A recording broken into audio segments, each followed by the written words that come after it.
What's up, man? Back to it. It's probably my second one I'm about to be doing. I don't really like doing them in the morning time. Creepypasta is really good at nighttime, but I just love the idea of otherworldly creatures, dynamic things. It's allows a lot of supernatural stuff that has to do with it. So it's always something that make me think. I just love it for real. So man, let's get into this next one. Next one's about sleep paralyzation. That's something. If you know what sleep paralyzation is, then you know how fucked up it is. Like, shit happened to me now to where it's like, yeah, I could see a motherfucker right there in front of me with no eyes, just a bright ass smile in the dark. He'd always just step closer to me every time I fade in and out from it. Every once in a while, wake up, not be able to move. He'd be right there in the edge of my bed, just staring at me. Then as soon as I able to get some type of noise out of my mouth, I be able to disappear. You know, it's a lot of shit behind it, but it's called my sleep paralysis demon. But being awake but unable to move or tell anyone. Get started into this though. I could tucked me straight. It took me to see Shrek 2 for getting good grades on my report card. That's what It was an right evening show, so we got home late, and my mom tucked me straight into bed. It was around 4 a.m. when I woke up. The light from my alarm clock told me that much. I couldn't feel anything, not my pajamas against my skin or the warmth of my head against the pillow. I could feel my arms and legs, but they felt heavy, as if a great weight was holding them down. I tried to call out, but I couldn't. My voice caught in my throat, my lips unable to move. I don't know what. Let's switch it up. We're gonna do one called sleep paralysis. It's called I don't know. It's by my man Mr. Creepypasta, man. I've been watching him for years, man. I love his videos, man. Details, let you know how gory it is, what things really are. And he don't spectate things like make it look what it's supposed to do. No, if he describe how hell look, you're gonna know there's a lot of blood, gore, shit like that. So that's one reason why I like Mr. Creepypasta, man. Shout out to you, man. You're a good person, man. I like you, man. I love listening to your lives too, man. You just a lot of helpful for me, man. Like I said, I used to fall asleep to this shit, man. No good reason I used to fall asleep to creepypastas. Listen, like 3, 4 of them. Hour-long ones, 45-minute long ones. I listen to trilogies, all that shit. So, it's just a new story. But yeah, this one by, I had to switch it up. It's called Sleep Paralysis by Mr. Creepypasta. It was made a week ago. Dive into it, though. Legend has it that there was a doll maker whose soul was lost to time and void.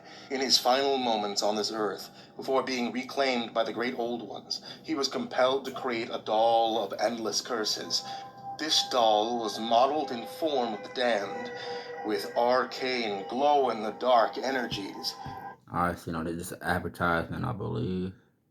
I'll just skip a little bit. Cloth as soft as new and unscathed flesh. Her hair was tousled and unkempt. She was having difficulty following our conversation. When was the last time you had a full night's sleep? I asked her. She glanced away and bit her bottom lip, carefully contemplating her answer as though it was the million-dollar question on some network game show. 2 days? It's been 2 days, and I'm so tired. I can't go back to sleep. I've been working as a sleep physician for 22 years, and in that time I've encountered hundreds of patients suffering from insomnia. Vanessa exhibited all the textbook symptoms: fatigue, anxiety, difficulty paying attention, but her file said she was suffering from another disorder: sleep paralysis. The condition is not as uncommon as you may think. Approximately. Like I said, sleep paralysis is a real thing. People can have it multiple times a day just by falling asleep. A lot of times you see demons. Demons is real. Don't get that twisted. Like, things and supernatural causes are real, 100%. A lot of things you have no explanation for. It's definitely real. So I know about sleep paralysis. Once again, I've been having this shit since I was like 16.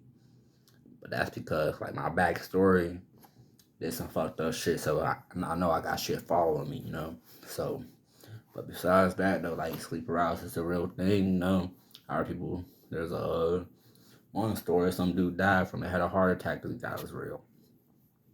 Let's get back into it though.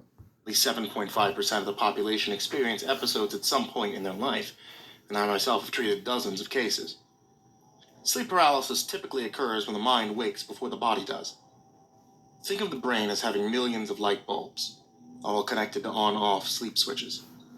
Normally, when we wake, the light bulbs are all switched on simultaneously. But in instances of sleep paralysis, there are misfires.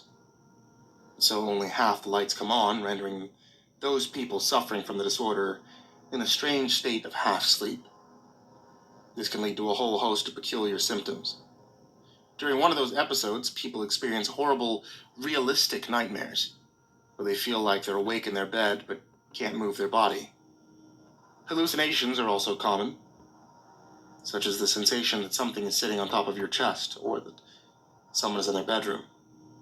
This is often accompanied by an ominous feeling of impending doom or danger. Episodes can last a few minutes at a time and usually end when the other light bulbs are finally switched on and the person is able to fully wake. While the condition can't cause physical harm to those who suffer from it, it can oftentimes cause emotional distress. See, things are beginning to make sense. Vanessa Barnes wasn't having trouble falling asleep. She was simply not allowing herself to. She had kept herself awake for the past 48 hours after a particularly nasty bout of sleep paralysis, which explained why she was so exhausted when she was in my office during our consultation.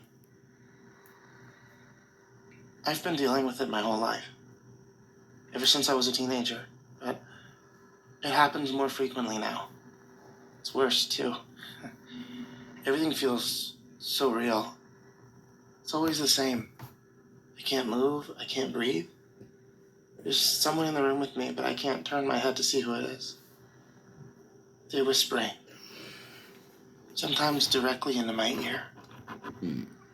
But I have no idea what they're saying.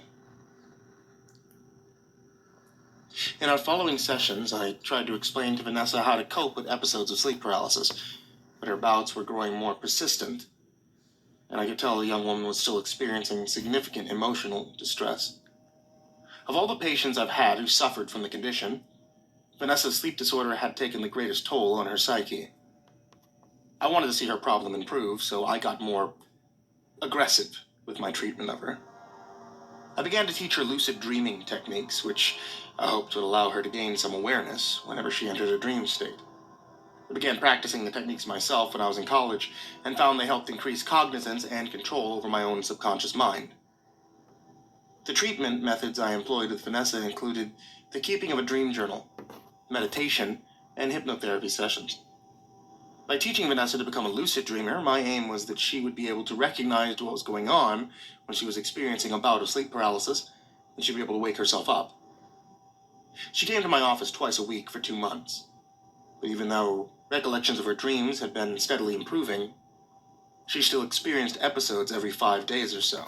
I began to dive deeper during our hypnotherapy sessions in order to see if any of her past experiences may have been responsible for triggering her nightmares.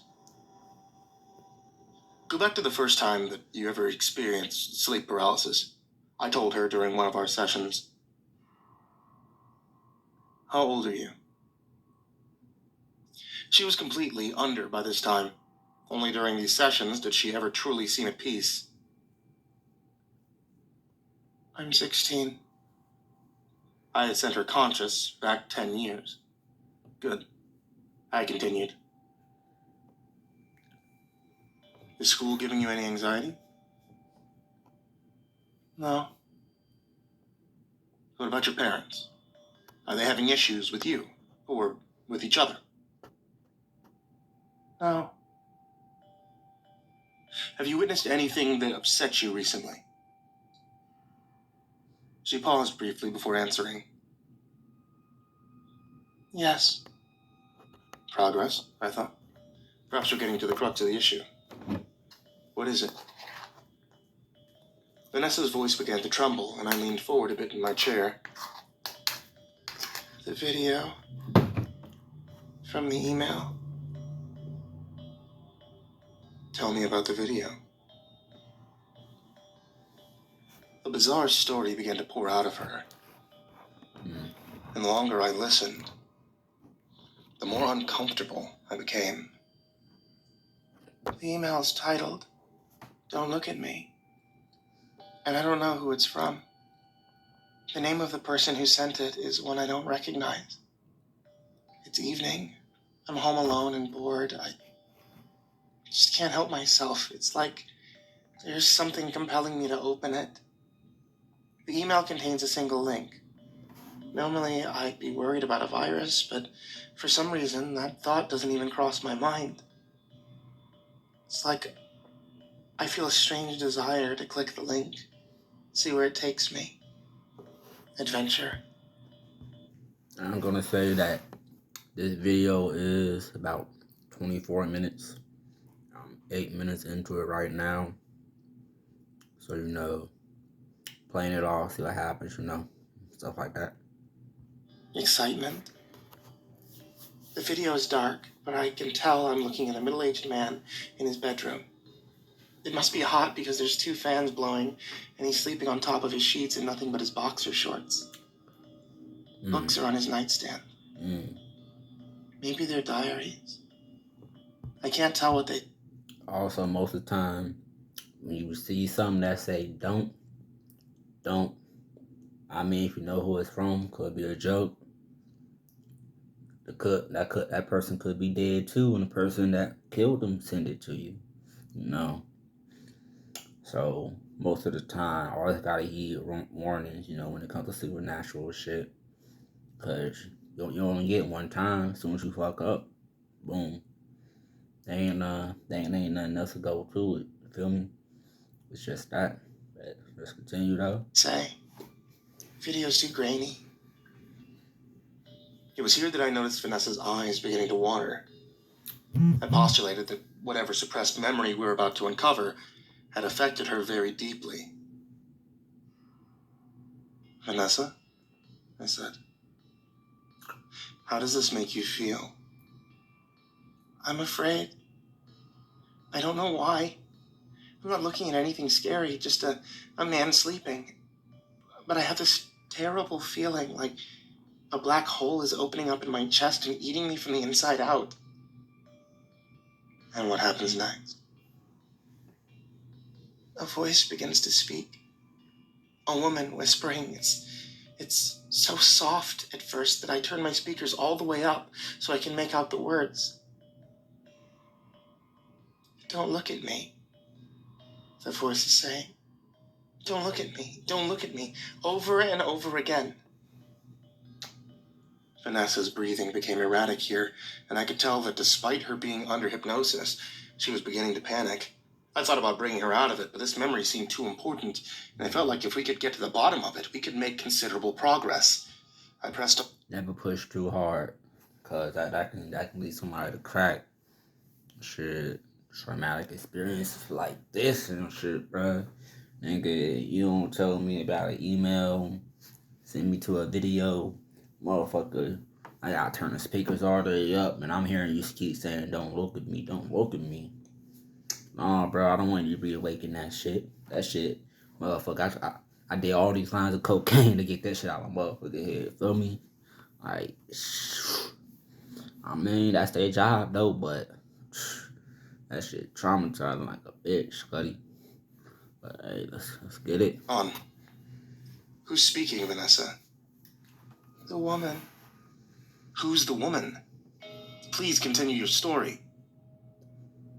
The voice, it repeats the same words over and over again. For 2, maybe 3 minutes, steadily getting louder each time. The man doesn't wake up, despite the fact that the voice is so loud at this point that I need to turn down my speakers. He doesn't even move. The woman, she enters the frame. I feel my skin go cold. Her arms, they're so long. See, when she said don't look at her, she said don't look at her. But you know what? Whenever she entered that frame though, then you felt cold. Feel me? Then you felt that you should have. Shouldn't have looked at her ass. Shouldn't have did it. Why are they so long? Her fingers touch the ground. I can't see her face. Her hair hangs over it like black cobwebs. Her skin is pale, snow white in contrast to the dark video. The woman is wearing a tattered nightgown, a pleated bodice pattern, the kind my grandmother used to wear to bed. But it's covered in brown stains. What are the stains? I'm afraid for the man. Wake up! I think in my head, wake up! Wake up! Can't you hear her in the room with you? Tears had begun to stream down Vanessa's face. A part of me thought that the session had gone on long enough, but something deep down inside resisted the urge to pull her out of her hypnotic state. It was as if I was learning some powerful truth that had been hidden in the dark, in the black depths of her subconscious, and just how Vanessa's curiosity had compelled her to open that link all those years ago. I had a strong desire to see her story unfold. When she comes to the camera side of the bed, I can see that her legs bend backwards like a bird. Her feet are forked, 2 large toes with sharp black nails at the end of them. Don't look at me, she keeps saying. Don't look at me, don't look at me. She's at the end of the bed now. She leans over the sleeping man with her long, lanky arms, pulls her hair from her face, and I want to scream, but I can't. It's the most horrible thing I've ever seen. There's nothing human about that face, those eyes. It's as if they're staring right through the computer screen into my... That kind of reminded me of that Japanese statue, I believe, called Momo. They was making a meme about a few years ago. Pretty much a head on top of, I think, a bird's body. Something like that. A lot of people was making chainmail and shit out of it. This kind of, the description of her kind of reminds me of, because if you knew about it, she had real big eyes that legit look right through you. It can look probably about 5 miles right through you. So, that's a song that's definitely this remind me of right there from the start though. But continue this shit on and see what happens, Oh, all of them. He repeats those words again. Don't look at me. Don't look at me. Don't look at me. Does my scream wake the man, or does he finally hear her? I don't know. His arms move first, and then he shifts to his side, facing the woman thing. His eyes are wide. He's looking right at the thing. The creature jumps back, startled. It screams at him like it's angry that he woke up. It grabs him around the arm, and for the first time, I realize how big its hands are. He's crying, trying to twist away from it. He's a full-grown man, but he can't break the thing's grasp. It pulls him free from the bed and drags him across the floor as if he's a small child. The man shouts. He begs to be let free. Even after he's out of frame, I can hear him, but it seems as though he's being carried off somewhere far away. And then there's nothing. Silence.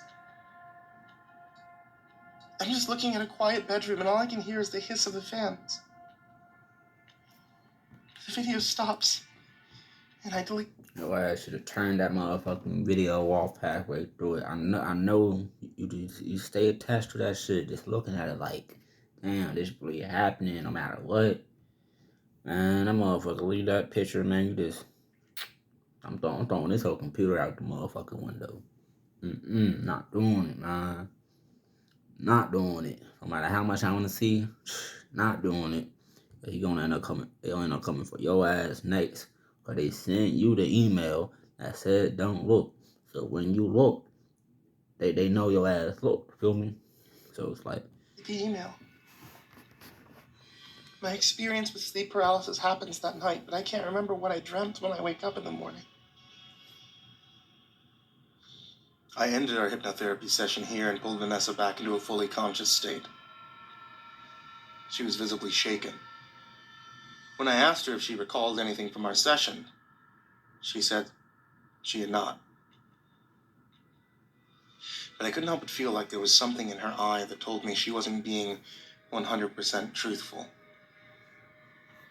I saw her out of my office and reminded her of her next appointment, the following Monday, before instructing her to continue practicing her lucid dreaming techniques over the weekend. Vanessa would no-show her next 2 scheduled appointments, and when my secretary attempted to contact her, the calls went straight to voicemail. Even when I personally tried reaching out, I would not get a response. Your ass killed her. I mean, it's either that or that thing is caught up. Could just be something to take time to catch up to you for, feel me? But besides that, though, motherfucker killed her ass. Ain't no contact, no nothing. So, yeah. As the weeks wore on, my concern for Vanessa began to fade. I had other patients who required my professional expertise and attention, and I couldn't waste my time dwelling on a patient that didn't want to show up to her sessions. Still, thoughts of her strange story during the hypnotherapy session sometimes lingered in the back of my mind. Thoughts of that day were reignited like a bonfire 2 weeks ago when I received an email from her. I was at home in my study that evening, going through work emails on my laptop when I saw it. At first I thought Vanessa was finally responding to my inquiry about her missed sessions. But when I read the email's title, I felt the air rush from my lungs. Don't look at me. It was just like That should already tell you something right there. So, the first email came from the dude that got snatched up. Then every time they kill you, they don't email the person you told about it, probably. Or, I mean, I don't know about the order the email come to you in, depending on if you got some type of connection with the person that died beforehand or anything. So, I mean, there's a lot of different explanations of how this email can come about. But I'm going to assume he got the email because he know the story. He heard the story. So, as soon as he saw that email, it was like, okay, man, I already know where this shit going. Like, she told me about the email. She told me about the story. Is this man going to open it, though? He going to read it? I mean, find out, though. Sure. story. The body of the email contained only a single link. Was she playing a prank on me? Was this her way of getting back at me for drudging up some twisted nightmare that had been haunting her since her teenage years? Or was her story in fact genuine? Part of me feared that it was, and I knew I simply would not get the closure I needed unless I found out for myself. They ain't no doing that. Adventure. He said adventure, find out what you need to yourself. Ain't no doing that. Like, this the previous person you just talked to had years and years of this shit happening to them. Then they disappeared. They seen the email that they was crying and terrified over. But you want to adventure knowing that's going to lead you down the same direct path. You being a therapist too, you having clients, you can affect this shit into them, their head. That email gonna go out to them. You know, it's like a chain reaction down there now. I mean, shit, hoping they get better for him, hoping he don't get fucked up and die. I mean, shit, just gotta find out to listen, feel me? Excitement. I reached over and turned my desk lamp on. And then I clicked the link. The link opened up to a video of a bedroom. It was evening. Unlike the story Vanessa described, the camera was in night vision mode, and the image was clear. I gritted my teeth and prepared myself for whatever green hell I was about to witness.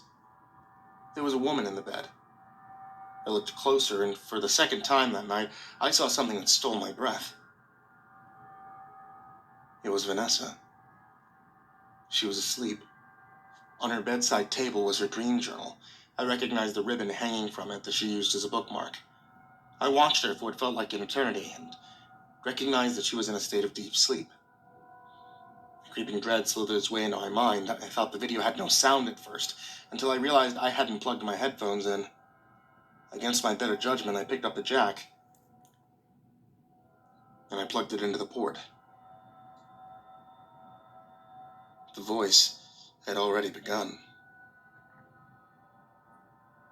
A horrible, garbled whisper that made my skin crawl. It was coming from somewhere out of the camera's line of sight. "Don't look at me," it was saying. Again and again, it repeated those terrible words. "Don't look at me. Don't look at me." I realized then what was going on, and though I prayed this was still some elaborate prank, in the pit of my stomach, I knew this was not the case. Vanessa was experiencing sleep paralysis. What if the man she had told me about in her story had been suffering from it as well? What if it had been the only thing keeping him safe? "Please don't wake up, Vanessa," I thought to myself. "For the love of God, forget everything that I taught you. If my lucid dreaming techniques ended up working, she would regain her senses, wake up, and then what happens?" The woman thing entered the frame, and it was more heinous than anything I could have pictured when I heard Vanessa's tale. Its limbs were of hideous proportions, knuckles dragging the ground like grotesque primates, with legs longer and lankier than I had originally expected. Just as my patient had explained, its knees bent backward at an unnatural angle, the skin of which looked hard and calloused, like the scales of a desert reptile. I couldn't see the face. Stringy black hair draped over it, and I prayed to God that whatever was behind it would stay hidden. "Don't look at me," he continued to repeat. The woman slinked slowly around the bed, and as it did so, her long, bony fingers began to tug playfully at the covers. "Don't look at me. Don't look at me." My heart was beating like a drum inside my chest. The grandfather clock in my study struck 12, and the initial chime nearly made me jump out of my skin. The woman's voice grew louder, more tenacious, more aggressive. I thought I might go mad from the sound of it. "Don't look at me. Don't look at me. Don't look at me." The woman reached the head of the bed and leaned. Alright, so what I'm getting from this right now is reason why dude died is cause he woke up. If he didn't woke up and wouldn't have saw her, probably wouldn't have died. So I guess why it's called "Don't Look at Me" / sleep paralysis, cause it's like, oh yeah, you know what? You ain't having sleep paralysis, motherfucker. You don't wake up, you see this shit, and she's gonna kill you. Your eyes gotta stay closed. Man, shit, let's just see what happens, though. We about 18 minutes in, almost 19. About 6 more minutes left. See what's up. Down, parted her hair, and my mouth went dry from fright. Just as Vanessa had said, it wasn't a woman at all. Perhaps in some ways, its body bore a warped and twisted resemblance to that of a woman, but the word woman would imply that what I was looking at was human, and this thing's face was anything but that. He was covered in eyes. Hundreds of them, no, thousands of them, eyes within eyes, all different shapes and sizes, and I felt, as insane as this might sound, that they were watching me just as closely as they were watching Vanessa. They glowed like awful green emeralds on my computer screen. I wondered what horrible colors they were like in person. "Don't look at me. Don't look at me. Don't look at me." I would have leapt up and run screaming from my house in that instant if I had not noticed Vanessa beginning to stir in her bed. God, no, I thought. She's coming out of her sleep paralysis. The thing stood still as a statue, face just inches from Vanessa. It happened so fast. My poor girl snapped her head around, saw the creature, then jumped back with a shriek. The creature jumped back as well, as if in shock, let out an ear-splitting shriek of its own, then lunged an arm towards Vanessa and threw the covers off of her. It gripped her around her ankles with one of its massive paws, then dragged her, kicking and screaming, from the bed. Vanessa tried to free herself, but just like with the man in her story, the thing's grasp was too strong. It pulled her violently across the floor and out of frame of the camera. The video probably only ran for 30 seconds after that, but I felt like I sat there for hours, listening to Vanessa's screams fade as if she was being dragged down an impossibly long hallway before the video cut to black. I closed my laptop after that. I went straight to my minibar and I took a I took a pull of whiskey. It burned like fire. I nearly coughed it up, but I didn't care. I sat on my couch, cradling the bottle in my lap until the sun came up. It took an entire day to come down from the shock of what I had seen. But it wouldn't be long before the horror would return. I woke the following night unable to move my arms and legs. It was terrible electricity in the air. It smelled of dread, of doom, of death. The sleep paralysis would not last long. My experience with lucid dreaming helped me break whatever spell had been cast over me. But even though I could move my arms and legs, that awful sense of dread had not withered. Instinctually, I remained as still as possible, and thank the Lord that I did. The voice started quietly at first, but it was even more horrendous in person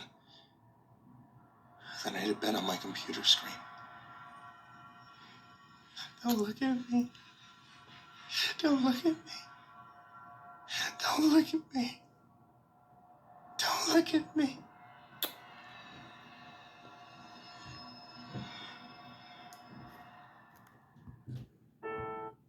Alright, give an analysis of that creepypasta. It had to originate from somewhere. I don't like the chain mail, I guess, where the person who sends you had sleep paralysis, and they have to die in order for the video to get sent to someone else. And as long as that person don't wake up, they will not die. But it's going to keep happening over and over and over again until eventually you do. I mean, I guess it got to pass itself down, because remember, she said she was 16 whenever she first saw the video. She up in her 20s and everything now. Was able to escape it. But it's like, still after so many times, the video won't get passed on until after her death. Then the doctor, well, the psychologist, he already know how to do the lucid dream technique. Already know about all that. He saw the video, and she told him about the first video, so he pretty much aware of the situation of, if you wake up during this scene right here, she's gonna grab your ass off that bed and kill you. Then the video gonna get sent to someone else, which is, got some chainmail like features and shit. Could be just like a cursed email for real. I believe those probably exist, depending on the energy level, shit like that. But Mr. Creepypasta, love that man. He got some good ass stories. I know there's a lot on here that's older that I definitely watch. Sleep paralysis is a real thing. It is. For anybody that be on YouTube, like creepypastas, there's Mr. Creepypasta, Mr. Creeps, The Dark Summon, Seance. There's a whole bunch of different things. One of the best creepypasta I love, though, is The Devil Game. It's about 7 years old. Excellent, though. Excellent. But, about that, though, shit, I'm rated about it's Mr. Creepypasta. I'm gonna give him a +1 because, hey, he got some good ass shit. So I'm gonna give it like give it a 6 out of 10. It has some good features, good details. It let you think about, what this can just keep happening. Get you what ifs. It's more about the end game for me. End game is he gotta deal with this now because he know about it and that email. But but that's all though about me right now. That boy J Cast, man, shit, doing a reaction, I don't know me to do something, let me know about it. Shit. But, For now, though, you know, gotta keep the creepypasta going, man. You know, love them motherfuckers. But yeah, no, thanks for watching this shit. Deuces.